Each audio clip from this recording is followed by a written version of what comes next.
வணக்கம். ஆகாஷ்வாணி புதுச்சேரி செய்திச் சுருக்கம் வாசிப்பவர் இசை அமுதா.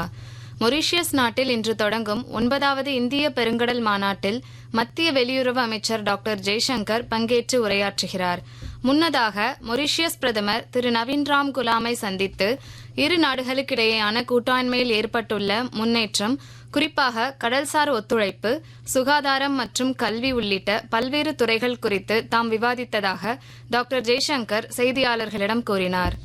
டிஜிட்டல் மோசடிகளை கட்டுப்படுத்தி மற்றும் அவற்றை தடுப்பதற்கான கூடுதல் நடவடிக்கைகள் அடங்கிய அறிக்கையை இந்திய ரிசர்வ் வங்கி வெளியிட்டுள்ளது.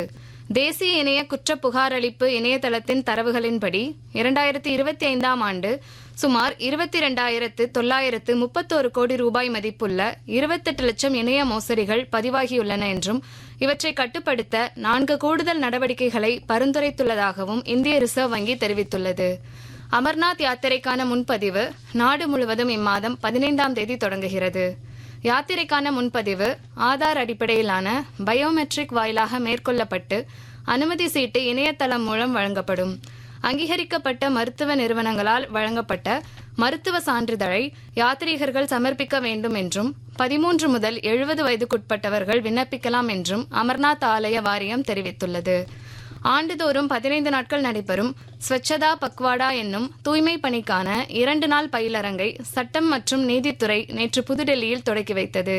இந்நிகழ்ச்சியில் கழிவுகளை பயனுள்ளவைகளாக மாற்றுவதற்கு புதுமையான வழிகள் குறித்து நிபுணர்கள் விரிவான விளக்கம் அளித்தனர். தமிழ்நாடு, புதுச்சேரி, காரைக்கால் மற்றும் மாஹே ஆகிய பகுதிகளில் இன்று இடியுடன் கூடிய மழை பெய்ய வாய்ப்புள்ளதாக இந்திய வானிலை ஆய்வு மையம் தெரிவித்துள்ளது. இத்துடன் இந்த செய்திச் சுருக்கம் நிறைவு பெறுகிறது.